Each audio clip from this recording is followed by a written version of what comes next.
Hello everyone. So today our topic is balancing a chemical equation. एक chemical equation को कैसे balance किया जाता है, ठीक है। इससे पहले ये टॉपिक पढ़ने से पहले हम ये देखते हैं कि क्यों बैलेंस करना पड़ता है, क्या ज़रूरत क्या पड़ी कि हमें एक केमिकल इक्वेशन को बैलेंस करना पड़ता है। तो इसके पीछे एक रीज़न है और एक लॉ है जिसे कहते हैं law of conservation of matter, ठीक है, जो आपने 9th स्टैंडर्ड में पढ़ा था, जो कुछ इस तरह से है कि matter is neither gained nor lost during a chemical reaction. Matter ना ही बढ़ता है ना ही कम होता है ड्यूरिंग अ केमिकल रिएक्शन। इसके पीछे एक एक्टिविटी हमने 9th स्टैंडर्ड में भी की थी और 10th स्टैंडर्ड में भी दी हुई है, जहाँ पर हमें सबसे पहले क्या करना है, हमें कोनिकल फ्लास्क लेना है जिसमें एक टेस्ट ट्यूब है, ठीक है। हमें कोनिकल फ्लास्क और टेस्ट ट्यूब दोनों में अलग अलग कंपाउंड्स लेने हैं, ठीक है। तो आपने कोनिकल फ्लास्क में आपने लिया है NaCl का एक्वस सॉल्यूशन, सोडियम क्लोराइड को पानी में डिसॉल्व करके लिया है, तो ये बन गया सोडियम क्लोराइड का एक्वस सॉल्यूशन। और आपने टेस्ट ट्यूब में लिया है सिल्वर नाइट्रेट का एक्वस सॉल्यूशन, ठीक है, AgNO3 that is silver nitrate. अभी ये लोग क्योंकि अलग अलग यूटेंसिल में है, अलग अलग में है, टेस्ट ट्यूब में है और ये कोनिकल फ्लास्क में है, तो इन दोनों के बीच में कोई भी फिजिकल कांटेक्ट नहीं होने के कारण अभी इनमें कोई भी केमिकल रिएक्शन नहीं हो रहा है। तो हमने जब इनका केमिकल रिएक्शन नहीं हुआ था, मतलब बिफोर द केमिकल रिएक्शन, इनको एक वेइंग बैलेंस पे मैंने दोनों को मास इनका मेजर किया तो मुझे मिला 300.23 grams. Just for an example 300.23 grams मुझे मिल गया, मतलब मुझे बिफोर द रिएक्शन मुझे एग्जैक्ट इनका जो मास है वो पता चल गया। उसके बाद मैंने क्या किया, इसी कोनिकल फ्लास्क को टिल्ट कर दिया, ठीक है, उल्टा कर दिया। उल्टा करने पे क्या हुआ कि सिल्वर नाइट्रेट और सोडियम क्लोराइड आपस में मिक्स हो गए, ठीक है। जब ये आपस में एक दूसरे के फिजिकल कांटेक्ट में आए, कोनिकल फ्लास्क के बाहर मैंने कोई भी चीज नहीं आने दी, जब ये लोग एक दूसरे के फिजिकल कांटेक्ट में आए तो इनके बीच में हुआ केमिकल रिएक्शंस, कुछ बॉन्ड्स ब्रेक हुए, कुछ नए बॉन्ड्स बने। तो यहाँ पर इनके बीच में जब रिएक्शन हुआ तो दो नए कंपाउंड्स बन गए, एक बना सोडियम नाइट्रेट NaNO3 और दूसरा बना सिल्वर क्लोराइड का प्रेसिपिटेट। ये डाउनवर्ड एरो क्या शो करता है, हमने ऑलरेडी पढ़ा है कि डाउनवर्ड एरो शो करता है कि इनसॉल्युबल सब्सटेंस अगर बनता है तो फिर उसे हम एज अ डाउनवर्ड एरो करके शो करते हैं और उसे प्रेसिपिटेट कहते हैं। अगेन मैंने इन दोनों के रिएक्शन होने के बाद, मतलब जब ये रिएक्टेंट्स प्रोडक्ट में कन्वर्ट हो गए थे, रिएक्शन होने के बाद मैंने वापस से इनका मास पता किया वेइंग बैलेंस पे, तो मुझे पता चला अगेन ये 300.23 ग्राम आ रहा है। ये एक्टिविटी और ये एक्सपेरिमेंट हमें एक बात बताता है कि रिएक्शन से पहले दोनों रिएक्टेंट का कंबाइंड मास जितना था 300.23 ग्राम्स, रिएक्शन के बाद भी दोनों ही प्रोडक्ट्स का कंबाइंड मास 300.23 ग्राम है। इसका मतलब ये एक आइसोलेटेड एनवायरनमेंट में रिएक्शन हो रहा है, कोनिकल फ्लास्क से बाहर से कोई भी चीज अंदर नहीं आई, ना ही अंदर से कोई बाहर गई कोई भी चीज या थोड़ा भी एटम्स। तो यहाँ पर इनके बीच में जितने भी millions of trillions of atoms थे, उन सबका टोटल मास कितना था 300.23 ग्राम्स। और जो प्रोडक्ट बना तो 300.23 ग्राम्स ही मास आने से हमें ये पता चलता है कि जो number of millions of trillions of atoms थे वो ना तो कम हुआ ना ही बढ़ गया। और इसी पे हमारा लॉ बनता है, that is law of conservation of matter, that is matter is neither gained nor lost during a chemical reaction. एक मैटर ना ही बढ़ता है ना ही कम होता है केमिकल रिएक्शंस के दौरान, ठीक है।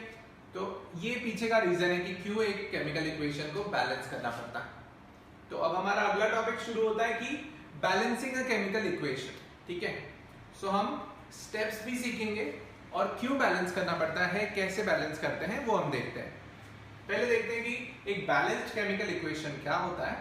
तो फॉर से मैंने यहीं पर जो रिएक्टेंट्स और प्रोडक्ट्स थे उनका मैंने केमिकल रिएक्शन यहाँ पर एक इक्वेशन के फॉर्म में लिखा हुआ है। तो आप देख सकते हो जैसे कि AgNO3 है, क्या होता है ये, सिल्वर नाइट्रेट, NaCl है सोडियम क्लोराइड, AgCl का प्रेसिपिटेट बना है व्हाइट कलर का और NaNO3 सोडियम नाइट्रेट है। अब यहाँ पर मेरे एरो के लेफ्ट हैंड साइड में जितनी भी चीजें हैं उन्हें हम क्या कहते हैं, रिएक्टेंट्स कहते हैं, और एरो के राइट हैंड साइड में जो भी चीजें उन्हें क्या कहते हैं, प्रोडक्ट्स कहते हैं। अब हमें क्या करना है, हमें ये टेबुलर फॉर्म में हमें कंपेयर करने हैं और काउंट करने हैं कि कितने number of atoms her element के प्रेजेंट है रिएक्टेंट साइड में भी, और कितने number of atoms her element के प्रेजेंट है प्रोडक्ट साइड में भी। So let's first write down all the elements used in this equation. इस रिएक्शन और इस इक्वेशन में जितने भी एलिमेंट्स यूज हुए हैं पहले हम उनको लिख लेते हैं। तो मैंने देखा यहाँ पे सिल्वर है, तो मैंने यहाँ पे सिल्वर लिख लिया, ये एक एलिमेंट हो गया। फिर यहाँ पे NO3 में N फॉर नाइट्रोजन होता है, O से ऑक्सीजन है। फिर NaCl में Na कंबाइंड सिंबल है सोडियम का, नाइट्रियम भी जिसे कहते हैं इसीलिए उसका सिंबल Na है। और फिर Cl, दो लेटर है बट एक सिंगल एलिमेंट क्लोरीन का सिंबल है Cl। तो मैंने सारे एलिमेंट्स जितने भी यूज हुए इस इक्वेशन में सबको मैंने अलग अलग एलिमेंट्स को लिख लिया है। अब मैं क्या करूंगा, मैंने यहाँ पे दो कॉलम ऑलरेडी बना रखे हैं जहाँ पे एक साइड में हम रिएक्टेंट्स लिखे हुए हैं और दूसरे साइड में products. And now we have to count the number of atoms of all the elements. सारे एलिमेंट्स के नंबर ऑफ एटम्स को काउंट करना है और लिखते जाना है। तो यहाँ पे आप देख सकते हो कि सिल्वर Ag कितना प्रेजेंट है, यहाँ पे there is only a single atom of silver present on the LHS, और सिल्वर RHS में कितना है, प्रोडक्ट साइड में कितना है, 1 है। ठीक है, हमने काउंट किया, दोनों सेम आ रहा है। फिर नाइट्रोजन कितना है, यहाँ पे नाइट्रोजन यहाँ पे कितना है, 1 है। वहां पर नाइट्रोजन कितना है, 1 है। ऑक्सीजन यहाँ पे कितना है, 3 है। वहां पे कितना है, 3 है। ऑक्सीजन के 3 एटम्स हैं। ठीक है, सोडियम के यहाँ पे कितना एटम है, सिंगल एटम है। वहां पे कितना एटम है सोडियम का, सिंगल एटम है। क्लोरीन के कितने एटम है, सिंगल एटम है। वहां पे कितने क्लोरीन है, एक ही क्लोरीन है यहाँ पे AgCl में। तो क्या आप देख सकते हो यहाँ पे कंपैरिजन जो है कि कितने नंबर ऑफ एटम्स प्रेजेंट हैं सिल्वर के, कितने नंबर ऑफ एटम्स प्रेजेंट है नाइट्रोजन के, कितने नंबर ऑफ एटम्स प्रेजेंट है ऑक्सीजन के। आप देखेंगे कि जो जितने number of atoms silver, nitrogen, oxygen, sodium, chlorine के रिएक्टेंट्स में प्रेजेंट है, exactly same number of atoms कहां प्रेजेंट है, प्रोडक्ट साइड में भी प्रेजेंट है। इससे क्या समझ में आता है, क्या ये इक्वेशन बैलेंस्ड है या अनबैलेंस्ड है? Yes, this equation is a balanced chemical equation. What is the definition of a balanced chemical equation? When the number of atoms are the same on both the side of the chemical reaction, that is the product and the reactant, दोनों side में अगर number of atoms सारे element के same है तो ऐसे equation को हम क्या कहते हैं, एक बैलेंस्ड केमिकल इक्वेशन कहते हैं। ठीक है, तो आप लोग को ये समझा कि कैसे हमें कंपैरिजन करना है। सबसे पहले काउंट कैसे करना है, काउंट करने के बाद ही आपको पता चलेगा कि कोई भी इक्वेशन बैलेंस्ड है कि बैलेंस्ड नहीं है। ठीक है, तो सबसे पहला स्टेप यही आ जाता है, you have to count the number of atoms. Count करने के बाद आपको एग्जैक्ट आइडिया मिल जाएगा कि whether the equation is a balanced equation और नॉट। ठीक है, तो अब हम स्टेप्स देखते हैं, steps for balancing a chemical equation. तो ये टेबल का हमें वापस जरूरत पड़ेगा और यहां से हम ये इक्वेशन मिटा देते हैं, हम नया इक्वेशन लिखेंगे। ठीक है, तो will start with the steps for balancing a chemical equation. ठीक है, शुरू करते हैं। तो सबसे पहले जो भी आपको रिएक्शन दिया हुआ है, अगर वो वर्ड इक्वेशन के फॉर्म में है, जैसे कि मैंने यहाँ पे ऑलरेडी लिखा हुआ है कि sodium hydroxide plus sulfuric acid gives sodium sulfate plus water। ये कैसा इक्वेशन है? This is a word equation. When the chemical equation is expressed with the help of words, it is called as word equation। तो ये word equation है। तो अब हमारे steps आते हैं, टोटल 4 स्टेप्स हैं। पहला स्टेप जो है एक केमिकल इक्वेशन को बैलेंस करने का, वो है right the chemical equation from the given word equation. जो आपको गिवन वर्ड इक्वेशन है, वर्ड इक्वेशन जो ऑलरेडी दिया हुआ है, sodium hydroxide plus sulphuric acid plus is give sodium sulphate and water. तो मैंने यहाँ पे सोडियम हाइड्रोक्साइड का इक्वेशन लिखा, केमिकल फॉर्मूला लिखा।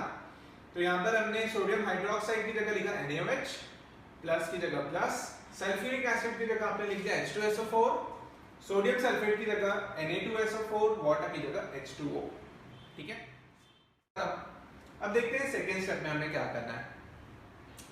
सेकेंड स्टेप में you have to again check whether the above equation is balanced or not by comparing the number of atoms of various elements present on the two sides of the equation. Check करो कि whether ये वाला जो equation है ये balanced है कि नहीं है। ऐसा ना हो कि पहले से वो बैलेंस दिया हुआ है और फिर आप अननेसेसरीली स्टेप्स लिखे जा रहे हैं। So you have to first step है ना, चेक कर लो यहाँ पे कि जो गिवन इक्वेशन है कि बैलेंस है या नहीं है। तो हम क्या करते हैं चेक करने के लिए, ठीक है, आप ये पूरा इक्वेशन लिख लेते हैं यहाँ पे। सबसे फर्स्ट रिएक्टेंट क्या है, NaOH plus H2SO4 gives Na2SO4 plus H2O। अब यहाँ पर आपको क्या करना है कि जितने भी एलिमेंट्स यूज हो रहे हैं इस इक्वेशन में उन्हें लिख लेना है। तो आप देख रहे हो सोडियम यूज हो रहा है तो हमने लिख लिया यहाँ पे Na, ऑक्सीजन यूज हो रहा है तो O लिख दिया, हाइड्रोजन यूज हो रहा है तो H, सल्फर यूज हो रहा है तो S। इसके अलावा कोई और एलिमेंट है क्या, नहीं। तो हमने ये चारों एलिमेंट्स लिख लिए। अब now you have to compare the number of atoms. तो सोडियम के कितने नंबर ऑफ एटम है, 1। यहाँ पे कितने हैं, 2, अनइक्वल है, यस। ऑक्सीजन के कितने नंबर ऑफ एटम है, 1 प्लस 4। ऐसा नहीं कि सिर्फ यहाँ पे 1 देख के 1 लिख दिया, आपको पूरे रिएक्टेंट साइड में टोटल नंबर ऑफ ऑक्सीजन कितने हैं वो देखना है।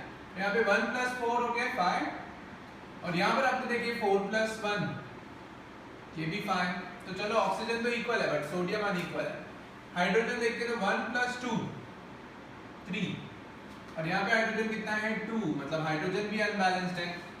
सल्फर देखेंगे तो यहाँ पर एक ही है और यहाँ पे सल्फर एक ही है। दैट मीन्स दो ऐसे एटम्स हैं जो बैलेंस्ड है, ऑक्सीजन और सल्फर, और दो ऐसे हैं जो अनबैलेंस्ड है। सो हमने स्टेप 2 भी कंप्लीट किया। स्टेप 2 में आपने क्या किया, स्टेप 2 में आपने देखा कि जो नंबर ऑफ एटम्स हैं रिएक्टेंट साइड में और जो नंबर ऑफ एटम्स है प्रोडक्ट साइड में क्या वो इक्वल है या नहीं है। तो हमने देखा कि नहीं है, दैट इज व्हाई स्टेप 3 आता है, ठीक है। तो यहाँ पर अगर ये इक्वल हो जाते थे तो there is no step 3, directly step 4 पे पहुंच जाते थे और हम डायरेक्टली बैलेंस्ड केमिकल इक्वेशन वापस से लिख देते थे। But since the number of atoms are not equal तो हमें अब क्या करना पड़ेगा, we have to go through step 3। तो what is the step 3? Step 3 कहता है कि शुरू कहाँ से करें, ठीक है। हर स्टूडेंट के मन में ये डाउट रहता है कि हम ये इक्वेशन को बैलेंस करना शुरू कहाँ से करें। तो यहाँ पर एकदम ही उसका सॉल्यूशन दिया हुआ है जो आप हर इक्वेशन पे अप्लाई कर सकते हैं। क्या सॉल्यूशन है कि it is convenient to start balancing an equation. ये आसान होता है एक इक्वेशन को बैलेंस करना शुरू करना from the compound having the maximum number of atoms. उस कंपाउंड से शुरू करो जिसके सबसे ज्यादा नंबर ऑफ एटम्स हो। यहाँ पे टोटल कितने कंपाउंड्स दिए हुए हैं आप देख सकते हैं, तो 4 कंपाउंड्स दिए हुए हैं। सोडियम हाइड्रोक्साइड एक कंपाउंड है, sulphuric acid, sodium sulphate, water, 4 compound है। और हमें क्या बोला जा रहा है, हमें बोला जा रहा है कि it is convenient to start balancing, ठीक है। बैलेंसिंग शुरू करना आसान होता है। An equation from a compound having the maximum number of atoms. तो सबसे पहले हम काउंट कर लेते हैं कि मैक्सिमम नंबर ऑफ एटम्स कौन से कंपाउंड में है। तो लेट्स सी, पहला कंपाउंड सेलेक्ट कर दिया NaOH। अब यहाँ पे देखो एक सोडियम है, एक ऑक्सीजन है, एक हाइड्रोजन है। तो टोटल कितने नंबर ऑफ एटम्स हैं इस पूरे कंपाउंड में? 3 एटम्स हैं, एक सोडियम, एक ऑक्सीजन, एक हाइड्रोजन। यहाँ पर कितने नंबर ऑफ एटम्स हैं? 2 हाइड्रोजन, एक सल्फर, 3 हो गए, 4 ऑक्सीजन, 7 हो गए, 7। ये भी ज्यादा हो गया। सोडियम सल्फेट को सेलेक्ट कर लेते हैं। 2 सोडियम, एक सल्फर, 3 और 4 ऑक्सीजन, 3 और 4, 7 हो गया। वाटर में सबसे छोटा ही कंपाउंड है लगभग, 2 हाइड्रोजन, एक ऑक्सीजन, 2 एटम ऑफ हाइड्रोजन, एक एटम ऑक्सीजन का। तो यहाँ पे कितने एटम होंगे टोटल? 3 हो गए। तो यहाँ पे there is a tie between sulphuric acid and sodium sulphate, दोनों में 7 और 7। मैक्सिमम नंबर ऑफ एटम जो है वो 2 कंपाउंड्स में सेम है। तो कहां से शुरू करना है? Now you may select any one of them. अब उन दोनों में से आप किसी को भी सेलेक्ट कर सकते हो। मोर ओवर इसके अलावा भी कुछ और बताया गया कि अगर ऐसे कंफ्यूजन हो कि चलो कंपाउंड तो सेलेक्ट कर लिया बट इसमें कौन से एलिमेंट से शुरू करना है, कौन से एलिमेंट से शुरू करें, हाइड्रोजन से शुरू करें, सल्फर से शुरू करें. So there is also one more important point. क्या लिखा हुआ है? More it is better to start with the element which has unequal number of atoms. ये बेटर होता है ऐसे एलिमेंट से स्टार्ट करना जिसका नंबर ऑफ एटम अनइक्वल है. अनइक्वल है मतलब यहाँ पर आप देख सकते हो, यहाँ पर हमने देखा सोडियम अनइक्वल है और हाइड्रोजन अनइक्वल है. अब हमारे कंपाउंड में यहाँ पे सोडियम भी है जिसके अनइक्वल नंबर है, हाइड्रोजन भी है. हम सल्फर और ऑक्सीजन से नहीं शुरू करेंगे ना, बिकॉज वो तो ऑलरेडी दोनों साइड बैलेंस्ड है, तो हम कैसे उससे बैलेंस करेंगे. बट हमने किससे शुरू करेंगे? या तो सोडियम से शुरू करना है, नहीं तो हाइड्रोजन से शुरू करना है. तो यहाँ पे हमने 2 पॉइंट सीखा. स्टेप नंबर 3 सबसे इंपॉर्टेंट स्टेप है. क्या कह रहा है वो कि it is convenient to start balancing with an equation. आप अपने इक्वेशन को बैलेंस करना शुरू कर सकते हो from a compound having the maximum number of atoms in it. ऐसे कंपाउंड से शुरू करो जिसमें सबसे ज्यादा नंबर ऑफ एटम्स हो. वो होने के बाद उसमें भी किसमें कौन से एलिमेंट से शुरू करना है? तो moreover it is better to start with the element which has unequal number of atoms. एक ऐसे एलिमेंट से शुरू करो जिसके नंबर ऑफ एटम्स दोनों साइड अनइक्वल है. ये हो गया. तो चलो let us start with sodium. इसके साथ शुरू करते हैं. Will start with sodium because उसका नंबर ऑफ एटम्स अनइक्वल है. ठीक है. सो अगला स्टेप आ जाता है. अगले थर्ड स्टेप में आपको क्या करना है? टेबल भी ड्रॉ करना है. टेबल आपने ऐसे ड्रॉ करना है कि उसमें 3 into 3 कॉलम्स होने चाहिए. फर्स्ट में आप लिखेंगे नंबर ऑफ सोडियम एटम, क्योंकि हम किससे शुरू कर रहे हैं? सोडियम से शुरू कर रहे हैं. तो यहाँ पर आप क्या लिखेंगे? सोडियम लिखेंगे, नंबर ऑफ सोडियम एटम्स. ठीक है. अब सोडियम एटम्स के बारे में बात करेंगे तो वो कहाँ पर है? रिएक्टेंट में भी है, प्रोडक्ट में भी है. रिएक्टेंट में कहाँ पर है? तो इन NaOH. इन द रिएक्टेंट्स कहाँ पे है वो? इन NaOH. और इन द प्रोडक्ट्स कहाँ पर है वो?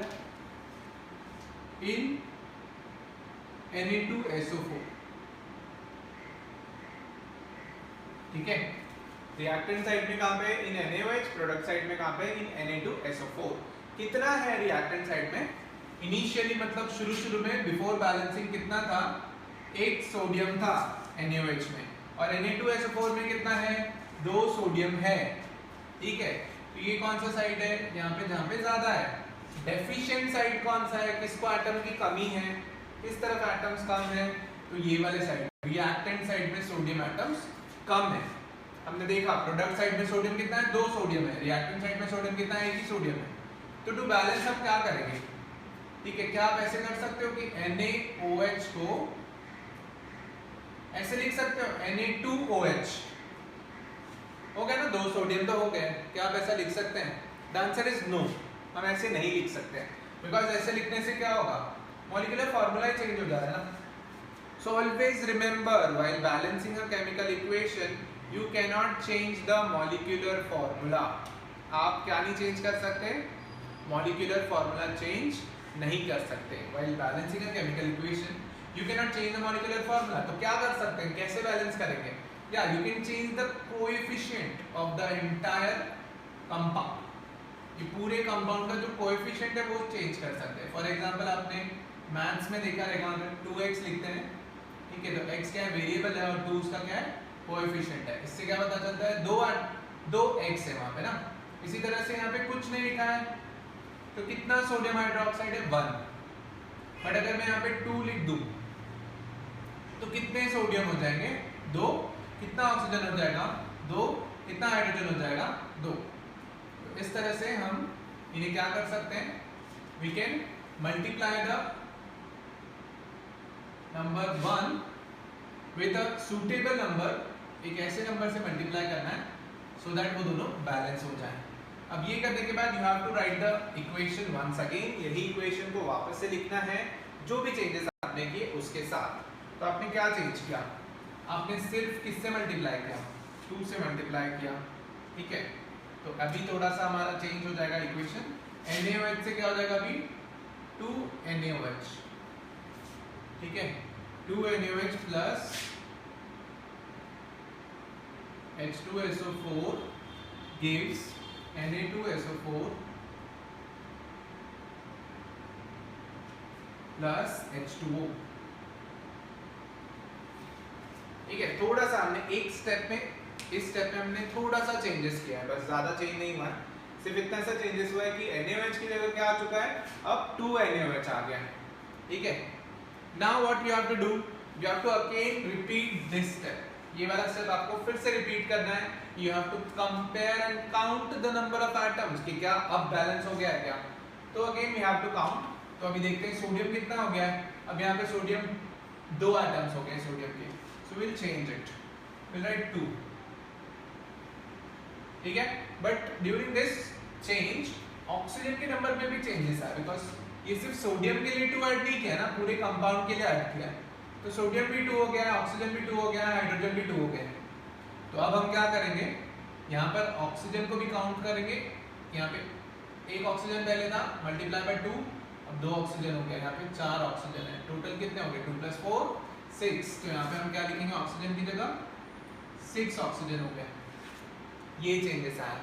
हाइड्रोजन में भी चेंज आएंगे, क्योंकि अब यहाँ पे पहले एक हाइड्रोजन था, 2 ऐड करने के बाद 2 हाइड्रोजन ये और 2 हाइड्रोजन ये, 2 + 2 कितने हो जाएंगे, 4 हाइड्रोजन हो जाएंगे। तो मैं यहाँ पे से 3 मिटा करके क्या लिख दूंगा, 4 लिख दूंगा। अब देखो बहुत सारे चेंजेस आ चुके हैं, सोडियम बैलेंस हो चुका है, अभी भी सोडियम के बैलेंस होने के बाद भी अभी भी now there are 2 more atoms जिन्हें हमें बैलेंस करना है, एक तो ऑक्सीजन है, एक हाइड्रोजन है, सल्फर ऑलरेडी फिलहाल बैलेंस्ड है। Now what you have to do, again आपको ये वाला स्टेप रिपीट करना है। ये वाला स्टेप आप जब रिपीट करेंगे तो सिंपली क्या चेंजेस होगा, इस बार नंबर ऑफ सोडियम एटम के बजाय आप वापस से क्या लिखेंगे, आप जिसको बैलेंस करना चाहते हैं। ठीक है,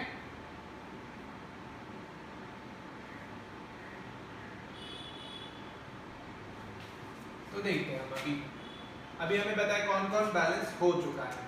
सोडियम बैलेंस हो चुका है, सल्फर अभी तक बैलेंस्ड है। हम किसको अभी बैलेंस करेंगे, आप बोलो किसको करें, जिसको बोले। ठीक है, ऑक्सीजन को हम बैलेंस कर देते हैं। ठीक है, सो ऑक्सीजन का नंबर यहाँ पे कितना है, 6 है, वहाँ पे कितना है, 5 है, और चलो हाइड्रोजन को ही बैलेंस कर देते हैं। यहाँ पे 4 हाइड्रोजन है, वहाँ पे 2 हाइड्रोजन है, तो will write number of hydrogen atoms. ठीक है, क्या लिखा है, नंबर ऑफ हाइड्रोजन एटम्स। ठीक है, तो नंबर ऑफ हाइड्रोजन एटम्स हम लिख देते हैं। तो इन द रिएक्टेंट्स कितने हैं, रिएक्टेंट साइड में और कहां पर है, तो रिएक्टेंट साइड में हाइड्रोजन दोनों जगह पर है, 2 इन NaOH, 2 इन H2SO4। ठीक है, 2 इन NaOH, 2 in H2SO4। ठीक है, अभी 2 NaOH में है, 2 H2SO4 में है। ठीक है, वो ये है LHS में ज़्यादा है और प्रोडक्ट साइड में कम है। तो बताओ यहाँ पे प्रोडक्ट साइड में कितना है, 2 ही है, तो इसको किससे मल्टीप्लाई करेंगे कि वो दोनों इक्वल हो जाएंगे, LHS और RHS।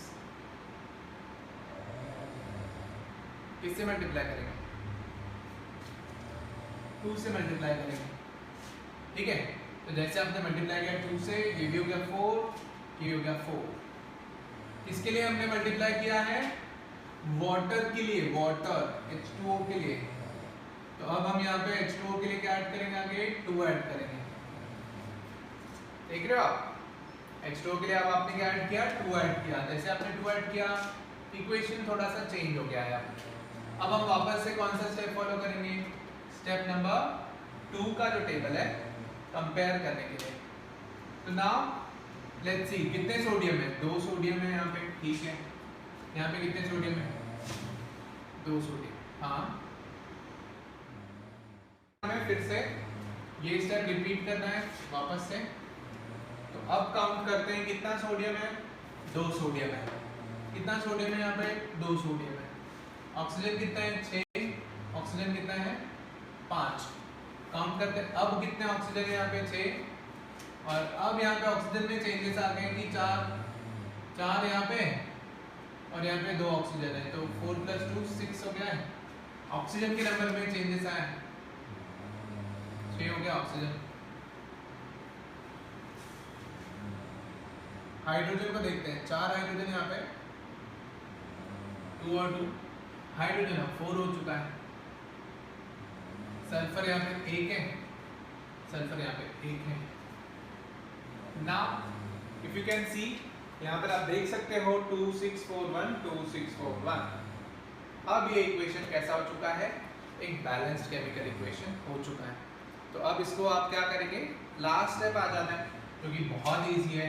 Write down the final balanced equation again. तो आप लिख दोगे 2 NaOH plus H2SO4 gives Na2SO4 plus 2H2O। ये जो इक्वेशन है, this is a balanced chemical equation. तो 4 स्टेप्स में हमने इस इक्वेशन को पूरी तरह से बैलेंस कर लिया।